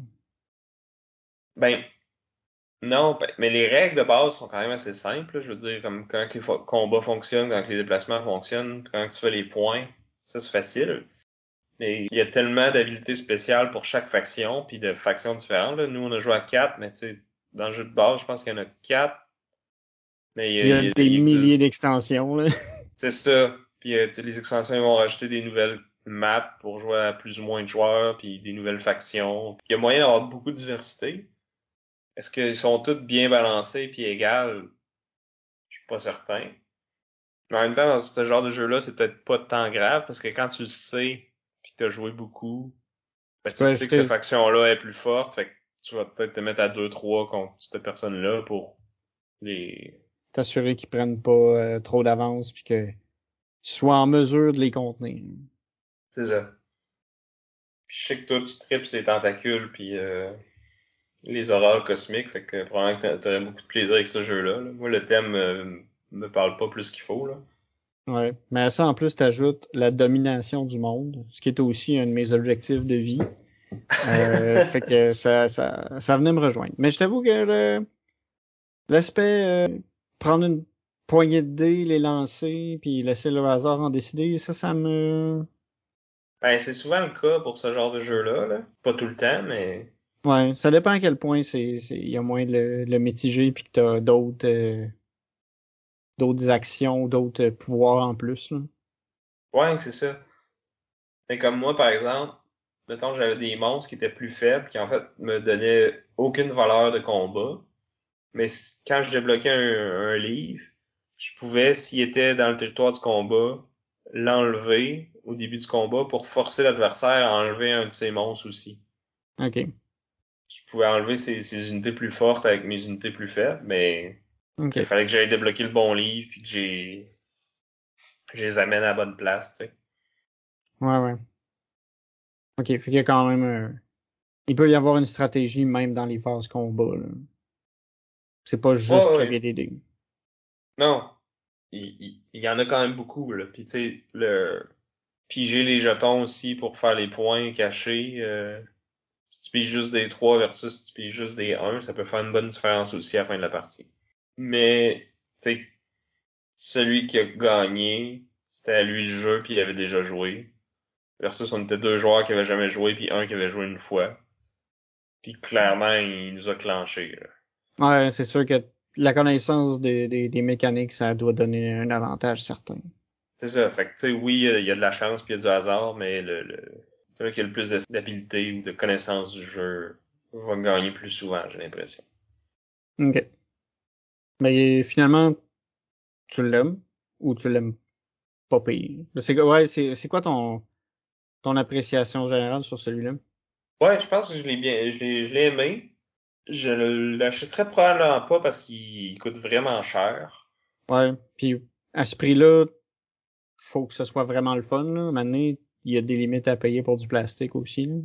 C'est ça. Et tu sais, si vous êtes du genre à peindre vos miniatures, pis, tu sais, à triper à faire ce genre de choses-là, c'est un bon jeu pour ça. Surtout si le thème vient vous chercher un peu plus. Pour moi, le thème fait pas grand-chose. Les mécaniques sont vraiment cool, mais tu sais, j'en ai déjà plein des jeux de confrontation puis de contrôle de territoire, puis on y joue pas si souvent que ça parce que à part toi puis moi, dans notre groupe de jeux, il y a pas beaucoup de monde qui tripe sur ce genre de jeu-là, tu sais. Ouais. C'est sûr que se taper dessus, c'est pas tout le monde qui aime ça, là. C'est ça. Tu sais, ça sera pas un achat pour moi, mais ça me ferait plaisir de rejouer à n'importe quelle occasion, là. Tu sais, je dirais jamais non à y rejouer. OK. Puis même si je le vois quelque part, ben tu sais, je vais peut-être le proposer. OK. Mais c'est ça, le prix puis le thème font que je suis comme je vais garder mon Kemet puis mon Inish, tu sais. Ouais, ouais, ouais. Alright, fait que c'est tout pour Cthulhu Wars de Sandy Peterson. J'ai aussi essayé un autre jeu que je pense que t'as envie d'essayer puis que t'as pas joué encore toi non plus, puis que j'avais pas joué jusqu'à maintenant, qui est Brass Birmingham. Ouais, je m'étais bien gros informé. Ben déjà, il était super bien coté sur BGG. C'est un euro là. Ouais, ben c'est plus économique que euro, je te dirais. Mais c'est très C'est de la gestion d'argent. il y a aussi Euh, des liens aussi qu'il faut faire attention parce qu'il faut relier faire des chemins un peu aussi. Ouais, tu fais des chemins entre les différentes villes, mais tu peux aussi utiliser les chemins des autres. Quand tu construis des bâtiments de ressources, les ressources y arrivent dessus, puis là, les autres peuvent les utiliser autant que toi. Puis t'aimes ça quand les autres utilisent tes ressources parce que dans le fond, ça te permet de quand il y a plus de ressources sur ta tuile, tu peux la flipper, puis c'est là que tu vas augmenter tes revenus, puis c'est ça qui va te permettre de faire des points au final. Fait que c'est un jeu qui est assez lourd, assez complexe. Ça a été quand même compliqué à apprendre. On a joué deux, trois rondes. On s'est rendu compte qu'on avait fait des erreurs dans les règles, parce que la personne qui l'expliquait, ça faisait longtemps qu'elle avait pas joué. Donc on s'était mêlé un petit peu. Puis, fait qu'on a recommencé. Mais au final, je pense que c'était une bonne chose parce que je voyais déjà que avec mes premières actions, je m'étais un peu tiré dans le pied. Fait que là, de voir les conséquences de ça ou les conséquences futures, ça m'a permis de faire ah ouais, non, faudrait que j'essaie d'éviter ça. Fait que là, j'ai pu recommencer, puis ça a mieux été après. Puis c'est ça, c'est un jeu qui est en deux phases. Dans le fond, première phase, à l'époque, dans le fond, t'es en Angleterre industrielle, là, pendant la révolution industrielle. Fait que là, au début, toutes les marchandises étaient transportées en bateau. Fait que les liens que tu fais entre les villes, c'est vraiment, tu passes par les canals. Puis là, un moment donné, l'Angleterre découvre les trains. Fait que les bateaux deviennent obsolètes. Fait que tu wipes le board quasiment de toutes les connexions. Il y a la plupart des bâtiments qui sont mis jusque-là vont s'enlever aussi. Parce que les bâtiments ont différents niveaux, dans le fond, puis il faut que tu mettes tous tes niveaux 1 avant de pouvoir mettre tes niveaux 2, puis tes niveaux 3, etc. Puis tous les niveaux 1 vont s'en aller à ce moment-là. Fait qu'il y a plein de spots qui vont se libérer sur le plateau. Puis là, tu repars. Tu remets des nouvelles affaires, puis là, tu te mets à construire des chemins de fer pour relier les différentes villes entre elles. Mais là, à ce moment-là, tout coûte plus cher, tu sais. Plus la partie avance, plus les choses coûtent cher, mais plus tu fais d'argent si t'as bien joué. Parce que sinon, si t'as mal joué, ben ton engin il va pas bien, puis là, tu vas être obligé de prendre des prêts tout le temps. Là, parce que une des actions que tu peux faire, c'est prendre un prêt quand t'as pas assez d'argent pour faire ce que tu voudrais faire. Fait que là, ça te donne un boost d'argent immédiat, mais ça diminue ton revenu pour tous les tours subséquents. Parce que tu payes les intérêts sur ton prêt. C'est full thématique. Ouais. Puis là, de ce que j'ai compris, c'est que tu peux vendre aussi des ressources si jamais tu manques d'argent. Pas vraiment. Mais dans le fond, c'est qu'il y a C'est qu'il y a un genre de marché. ouais, il y a un marché, puis c'est que dans le fond, quand tu veux faire quelque chose, puis que il y a pas de ressources disponibles sur le plateau, tu peux acheter ces ressources-là au marché. Puis là, le marché se déplète. Puis après ça, 6 mois, mettons, toi, t'as fait ça à ton tour, t'as acheté plein de fer au marché, parce que tu voulais construire ton usine de je sais pas quoi.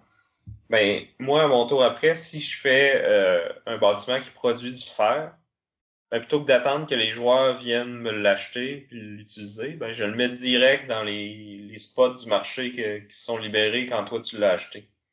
Ouais, Fait c'est que pas là, tant que tu le vends, mais tu peux ben, tu le t'aider à vends en upgrader, faisant ouais. ça, mais tu le vends comme au market plutôt que le vendre à un autre joueur. Ouais. Fait que là, ça arrive à certains, certains timings cruciaux que, genre, t'es capable de mettre un building puis de le flipper tout de suite en une seule action. Puis ça, c'est vraiment payant parce que à toutes les fois que tu flippes un building, ça augmente tes revenus. Puis, tu sais, chaque action va te coûter de l'argent. Fait que d'augmenter tes revenus, ça augmente ton pouvoir d'action, si on veut. Puis, à tout ça, tu rajoutes, faut que tu aies une gestion de cartes, parce que quand tu construis un bâtiment, il faut que tu joues une carte. En fait, n'importe quelle action que tu fais, il faut que tu joues une carte. Mais quand tu veux construire un bâtiment, il faut que la carte que tu aies jouée, elle fit soit avec le type d'industrie que tu veux construire, ou avec la ville dans laquelle tu veux la construire. Fait que t'es un peu limité dans qu'est-ce que tu peux faire puis où sur OK. le plateau. Faut que tu essaies de voir où est-ce que les autres s'en vont, vers où qu'ils développent leur réseau. Puis tu sais, il y a certains spots, dans le fond, c'est pas toutes les ressources que tu peux vendre n'importe où. Il y a certaines villes qui vont acheter certains types de ressources, d'autres qui vont en acheter d'autres qui vont acheter toutes. Mais il faut que par ton réseau ou celui des autres soit relié à ces villes-là pour pouvoir leur vendre qu'est-ce qu'ils veulent. Puis le premier qui vend à une ville, dans le fond, va avoir un petit bonus. Chaque ville va avoir son bonus spécifique. Là, il y en a qui vont donner des points, d'autres des ressources, d'autres de l'argent. Fait qu'il y a comme cette compétition-là entre les joueurs. Tu essaies de voir où est-ce qu'ils veulent aller, qu'est-ce qu'ils vont essayer de vendre où. Est-ce que tu es capable de leur couper l'herbe sous le pied? Fait que ouais, beaucoup de petits systèmes interconnectés, beaucoup de trucs à gérer, puis de cassage de tête, là, mais c'est vraiment un bon jeu, là. C'était le fun, là. C'est du bon cassage de tête. Ouais, parce que c'est ça, c'est vraiment beaucoup de mécanique d'un coup, là. Tu sais, on a parlé de réseau, on a parlé de gestion de main, gestion de ressources. T'as aussi, c'est celle-là où tu vas construire sur la carte. C'est pas un petit jeu, mais Non, vraiment pas. C'est un bon 2-3 heures de cassage de tête, puis tu peux vraiment faire des coups de cochon à celui-là aussi, là. Beaucoup d'interactions entre les joueurs, justement, à savoir qui construit où, par quel réseau tu passes, puis tout ça, là, Parce qu'en plus, tu fais des points à la fin de chaque phase pour chacun des réseaux que tu as placés, tous les bâtiments qui sont construits autour, tu fais des points dessus, que ce soit les tiens ou ceux des autres. OK, fait que tu peux vraiment utiliser les autres pour faire des points. C'est ça. Mais ça fait aussi que tu sais, tout le monde partage le réseau, tout le monde partage les ressources. D'essayer de tirer ton épingle du jeu pour en profiter des autres plus que profitent de toi, c'est comme la clé de la victoire, là. OK. Puis une Ça a des l'air... ressources qui est la pierre. Wow. Non, mais c'est cool parce que c'est ça. Là, tu parles d'interaction entre les joueurs, puis c'est pas quelque chose que je pensais qui était vraiment présent dans ce jeu-là. J'avais l'impression que c'était un peu tout le monde fait ses affaires sur la carte, mais sans trop se nuire ou se taper dessus. Mais finalement, il y en a quand Ah même non, pas mal, hein. vraiment pas, là. C'est très interactif. C'est ça que j'ai aimé aussi, là, justement. Que c'est pas juste comme construire ton engin puis optimiser ton puzzle, c'est de le faire en prenant ce que les autres ont besoin, tu sais. Cool. Moi, ça me donne encore plus envie de l'essayer. Ah ouais, n'importe quand. J'y rejoue. Je vais peut-être pas l'acheter parce que justement, encore une fois, à part toi, je connais pas beaucoup de monde que ça pourrait intéresser, là. C'est quand même un thème assez dark et terne. Ouais, ouais. Mais tu sais, c'est pas non plus. Tu joues pas à ce jeu-là pour la thématique, tu joues à ce jeu-là pour le défi. Ouais, ouais, ouais. Donc, c'était Brass Birmingham. Moi, j'ai joué avec l'édition de Roxley Games là, qui ont republié un peu plus récemment. Parce que c'est quand même un vieux jeu, je pense. Ben, en fait, c'est que t'avais Brass qui existait avant, puis là ils l'ont réédité en Brass Lancashire, puis ils ont fait une autre version qui est un peu différente, qui est Brass Birmingham, qui est un peu différente de l'original. Puis l'original a été réédité en tant que Brass Lancashire. Ouais, ouais. Fait que moi, j'ai joué au nouveau. Mais je pense que la plupart des règles sont pareilles, mais il y en a... Quoi, il y a pas de bière dans Lancashire. Peut-être, puis peut-être que l'arrangement des réseaux est pas exactement le même. Il y a C'est quelques ça. différences, là. C'est pour ça qu'ils l'ont vraiment fait en deux jeux distincts, là. C'est qu'il y a un peu de changement. Sinon, de la grosse compétition économique, on va passer à la coopération un peu comique avec le jeu For Science. Ça vient me De, chercher, ça. ouais, c'est ça, c'est un jeu de Eric Royce, qui est celui qui a fait Spirit Island. Mais à part que d'être un jeu coopératif par cet auteur-là, les comparaisons s'arrêtent pas mal là. Fait que c'est un jeu où on est différents scientifiques, puis on essaye de trouver la cure universelle. La cure. Le remède universel. La cure de Jouvence, la cure de... Non, c'est ça, c'est que je pense qu'il y a une petite explication thématique, là, qu'il y a des labos terroristes qui créent des super maladies, puis nous, on est comme les scientifiques qui vont sauver l'humanité en trouvant le remède universel à toutes ces nouvelles maladies-là. Fait que c'est un jeu coop en temps réel où ce qu'on essaye de stacker ou d'empiler d'empiler. des espèces de blocs qui ressemblent à des blocs en bois là, avec différentes formes, là, un peu comme des jouets pour petits enfants, là. Ouais. Quand j'ai commencé par regarder les photos, puis au début, je t'avoue que j'ai me suis dit, c'est une blague, là? C'est-tu genre une photo qui a été prise de mon neveu qui est en train de jouer avec ses blocs en bois, là? Mais finalement, non. Ça a l'air plus... ça a l'air drôle parce qu'au final, ça a l'air gamin quand tu le regardes comme ça, mais qu'au final, faut quand même que tu te casses un peu la tête. Parce que oui, il y a l'empilage des blocs qui a l'air nono, mais que t'as le puzzle en arrière qui va guider cet empilage-là qui est un peu plus Ouais, c'est ça. Parce que tu as une main de cartes qui va... Puis sur les cartes, il va y avoir comme certains de ces blocs-là, puis des espèces de liens entre les blocs. Puis là, tu vas comme faire un plan de... Selon certaines maladies, il va falloir que le plan contienne plus ou moins de cartes, puis il va y avoir des conditions comme chaque carte doit avoir au moins un vert ou un jaune. Ou faut que toute ta structure ait 3 bleus ou plus.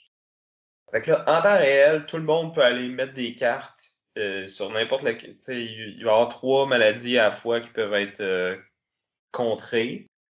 Fait que là, on essaie de se parler. Ah, moi j'ai une carte qui fitterait ici, mais il m'en manquerait une sur le top. Toi, t'en as-tu une? Puis des fois, tu vas, quand un coup que t'as placé les cartes, par exemple, tu dois les utiliser pour là. Si jamais tu changes d'idée, ben là, t'es envoies dans ta waste. Puis là, si tu fais ça trop souvent, ben il va y avoir des nouvelles, tu sais, vu que tu as fait comme des mauvais tests sur cette maladie-là, elle va se mettre à muter. Puis il y a des nouvelles conditions qui vont se rajouter dessus, puis ça va être de plus en plus difficile de la contrer.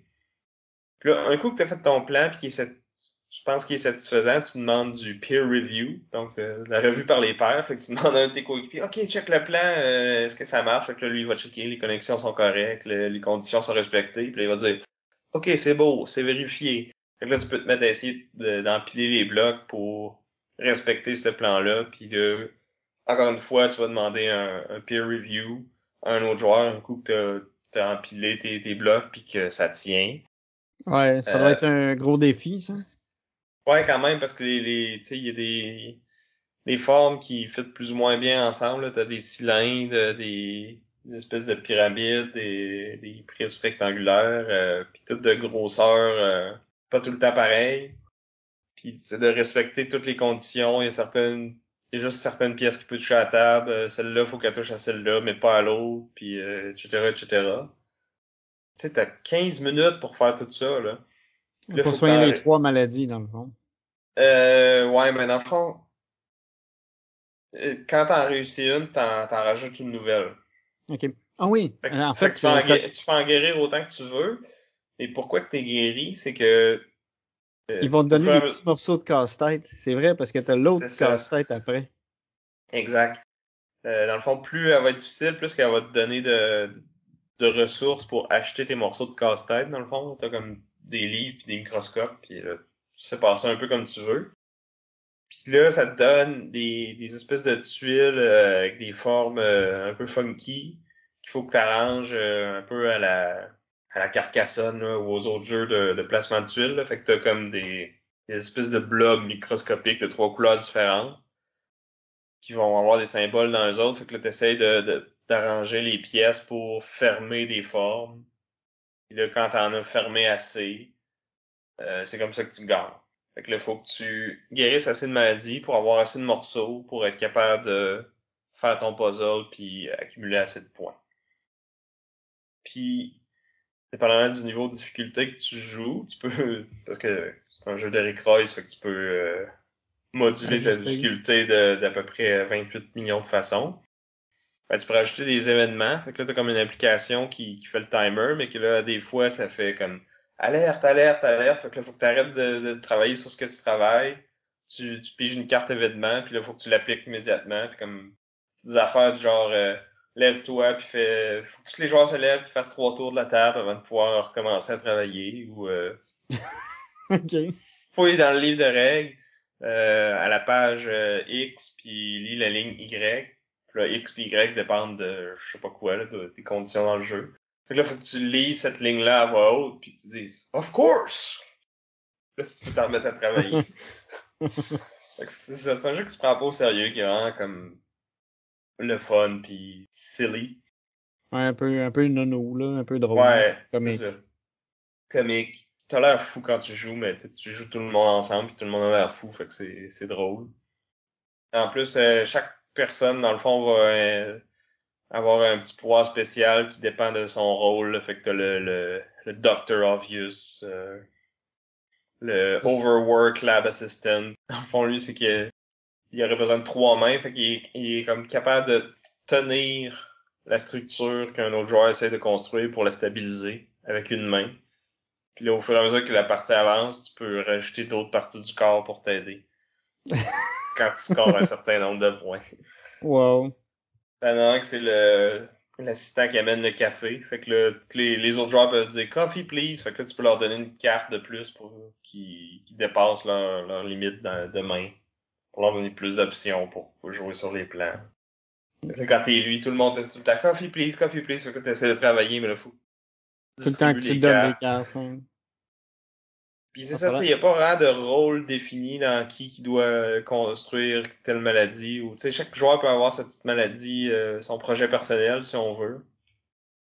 Mais tu sais, n'importe qui peut travailler sur le puzzle final ou sur essayer de construire les structures que les autres ont approuvé les plans, puis tout ça. Fait que c'est un peu frénétique. Tu sais pas trop qu'est-ce qui serait le plus utile à faire. Des fois, c'est tough de se coordonner parce que tout est en temps réel, puis t'es pas capable de suivre tout ce qui se passe, tu sais.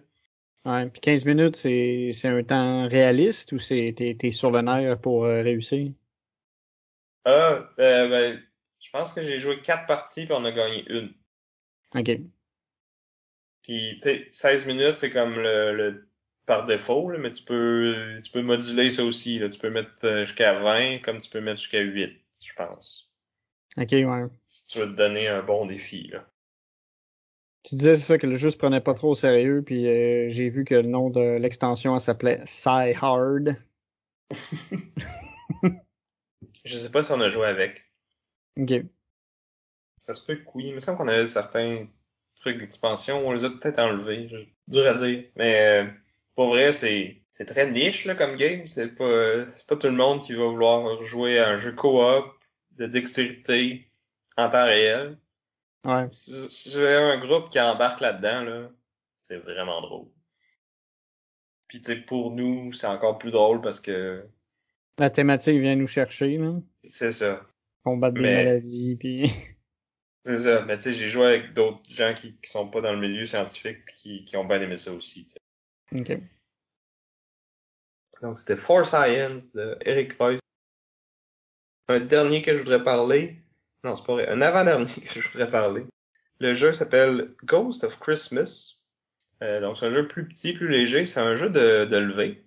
Puis la twist de celui-là, parce qu'il faut toujours qu'il y ait une twist, c'est inspiré de Christmas Carol, là, donc le conte de Noël. Fait qu'il y a les fantômes du passé, du présent et du futur qui viennent visiter Monsieur Scrooge. Donc le méchant patron Qui veut pas donner de l'argent à son employé que toute sa petite famille. c'est ça. Bref, c'est ça, c'est un jeu de levée où ce qu'il va avoir en même temps trois levées qui sont jouées, dans le fond, une dans le passé, une dans le présent, puis une dans le futur. Puis on va recevoir notre main de 12 cartes. Puis on va faire 4 fois passé, présent, futur. Puis là, si je joue, mettons, du bleu dans le passé, ben si les autres joueurs ont du bleu, ben ils sont obligés de fournir. Mais dans le Mais passé.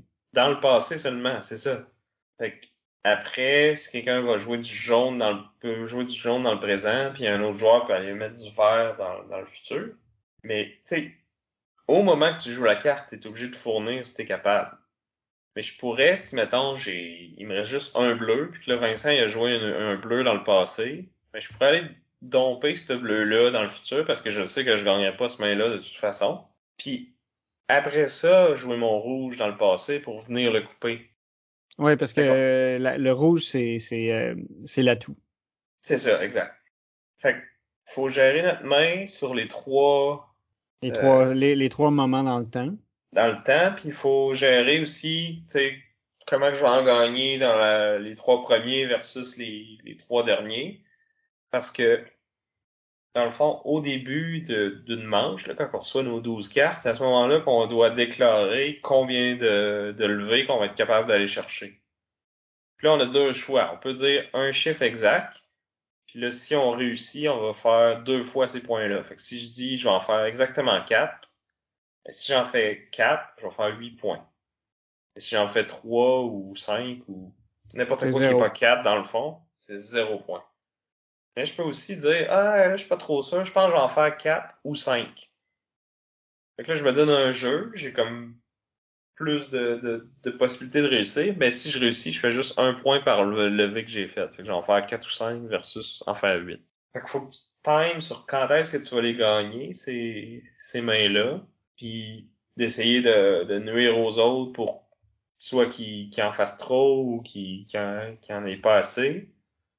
Puis il y a plein de petites subtilités de justement, si je joue ça dans le passé, ben ça va vouloir dire ça dans le présent. Fait que faut que je me débarrasse de ça dans le futur, avant ou après. Puis C'est ça, puis tu sais, ce que j'avais trouvé vraiment bien, c'est que c'est ça, c'est que tu sais, la première carte qui va être jouée dans un temps va déterminer la couleur dans laquelle il faut fournir, mais elle peut changer plus tard, parce que si, admettons, je gagne le passé, puis que normalement, au présent, il fallait fournir, admettons, en bleu, mais que moi, j'avais plus de bleu, il a fallu que je mette une carte verte.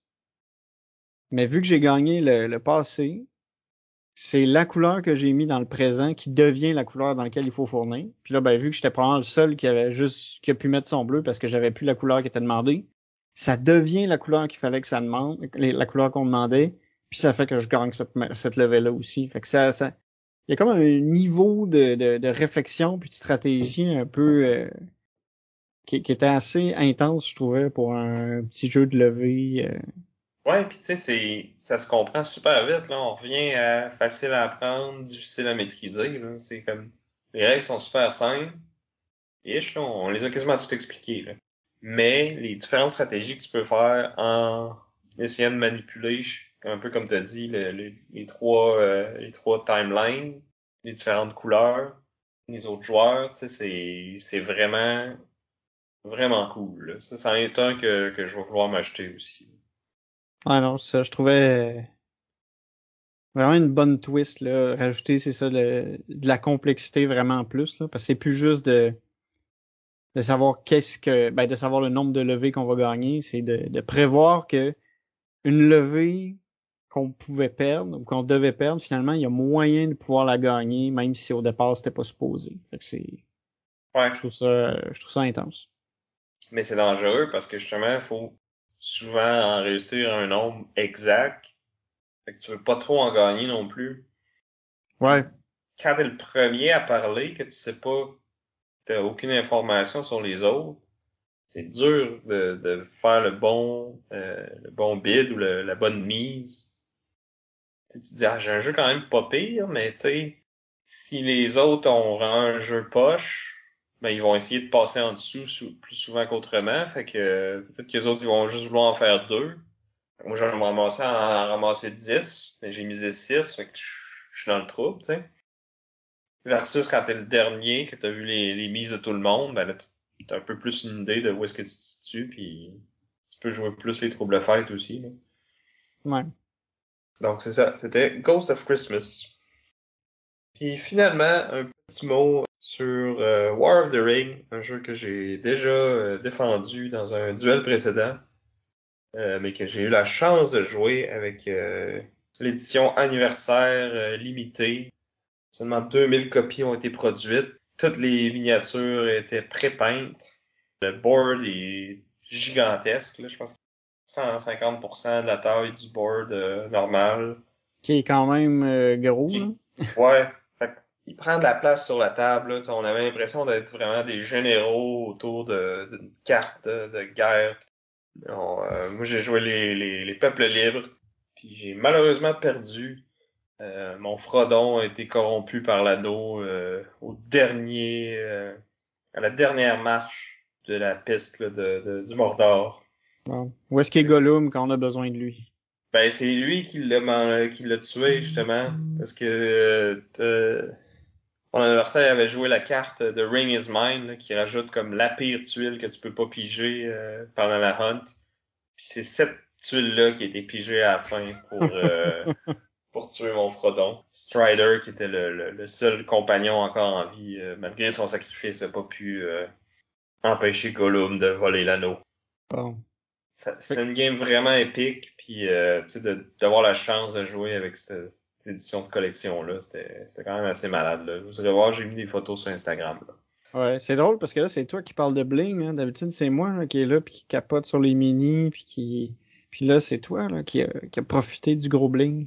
C'est ça, là, c'est un jeu que j'aime beaucoup. Puis quand tu peux jouer sur une édition de luxe que tu sais, à cette heure sur le marché de revente, ça vaut des milliers de dollars, là, ce jeu-là. Jamais que je me payerais ça. Et d'avoir eu la chance d'y jouer, c'est quand même cool. Ouais, non, c'est. Puis de toute façon, jouer une partie de War of the Ring, déjà, t'es sûr d'être satisfait. C'est ça, c'est toujours plaisant. Puis ça rajoute quand même une petite coche, là, les mini-peintes et tout le tralala. Là. Ouais, le bling qui Il y rajoute à avait l'expérience. il y avait même un beau sac pour mettre les jetons dedans puis les piger. Puis je l'ai pas vu quand j'ai fait la mise en place. On l'a juste vu à la fin. Ah, pour On vrai? avait ouais, fait que les tuiles de Hunt, on les avait juste mis face cachée sur la table, puis on les mélangeait à chaque fois, puis j'ai une qu'il fallait, puis c'est à la fin, il sort le sac, puis il me regarde, puis il dit Sam, calique. Bon, il a pas On dit a calique, là, mais Ouais, traduction libre. il a dû dire shoot! Ou être plus vulgaire, là. On sait pas. Ça va rester à Vegas. Ouais. Fait que c'est ça, j'ai eu une super belle semaine. Je pense que j'ai logué 50 parties, à peu près. De beaucoup de jeux, là. Il y en a certains que j'ai même pas parlé parce que c'est des jeux qu'on a déjà parlé dans des émissions précédentes ou que j'avais déjà joué avant, mais que j'étais bien content de pouvoir y rejouer. Mais ouais, c'est ça. Ça fait une semaine assez ludique. Oui, assez remplie, assez fatigante.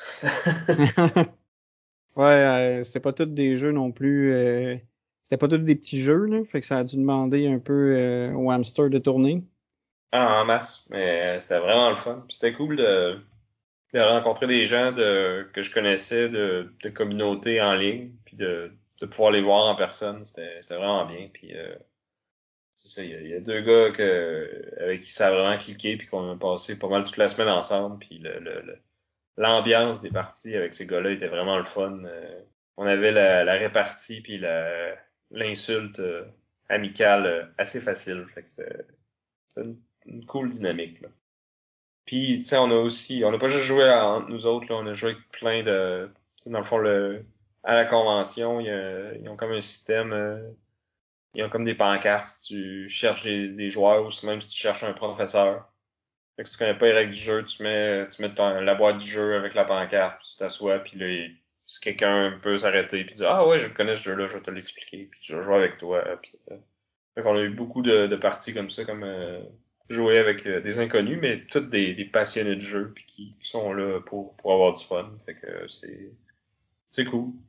Puis si tu veux juste venir avec tes amis puis rester entre vous autres, ben tu peux le faire aussi, puis y a personne qui va venir te déranger, puis c'est ça. À chacun sa préférence. Fait que c'est bien flexible, puis tu peux en profiter pour, c'est ça, tester plein d'affaires, puis Ah oui, peu importe, tu trouves ton compte. C'est ça, dans la bibliothèque, ils ont les 1000, tous les jeux du top 1000 sur BGG. Ils ont, puis ils en ont beaucoup, beaucoup d'autres. Puis c'est disponible pour tout le monde. Tu pars avec le jeu, ils scannent ton name tag, puis ça, quand tu le ramènes, tu vas le replacer, puis il y a un roulement comme ça, là. Fait que c'est vraiment, vraiment cool pour justement essayer des jeux que t'es pas sûr si tu vas acheter ou pas. Ben, au moins, ça te permet de les essayer une fois, tu sais. Ouais. Je suis jaloux. Tu viendras la prochaine fois? Ouais. Ah, c'est sûr. Cool. Ben, je pense que ça fait pas mal de tour de ton petit séjour à Vegas. Ouais, je pense que ça va être un nouveau record pour un épisode de Board Game Duel, mais il y avait beaucoup de jeux à parler. Ouais. Ben, merci si vous êtes rendu jusque-là. Merci à Chrysalis pour notre chanson thème. Donc, d'habitude, on vous fait voter pour qui a gagné le duel, mais là, je vais vous faire voter pour c'est quoi le jeu dont j'ai parlé que vous avez le plus le goût d'essayer. Dites-nous ça boardgameduel@gmail.com ou sur notre page Facebook ou sur notre Instagram, sur notre Discord, des signaux de fumée. On est rejoignable de la façon que vous voulez. Donc, j'étais Vince. Je suis toujours Sam. Et on vous dit à bientôt. Bye!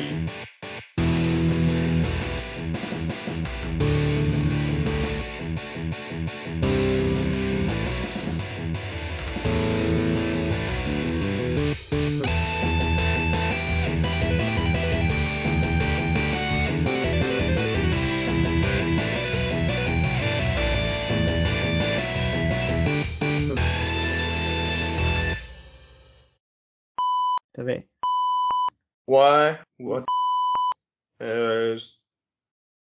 Non, on n'en parlera pas. C'était pas très bon, c'était genre, t'es comme figé pour... Oh non, c'est bon, tu faisais juste pas bouger. Ouais. Je pensais qu'on avait perdu la connexion. Fait qu'il y a les fantômes du passé, du présent et du futur qui viennent visiter Monsieur Monsieur Scrooge. Ebenezer. Ouais, c'est Esbenet. Ebenezer. Ebenezer. Cool. Bon, ben, je coupe l'enregistrement.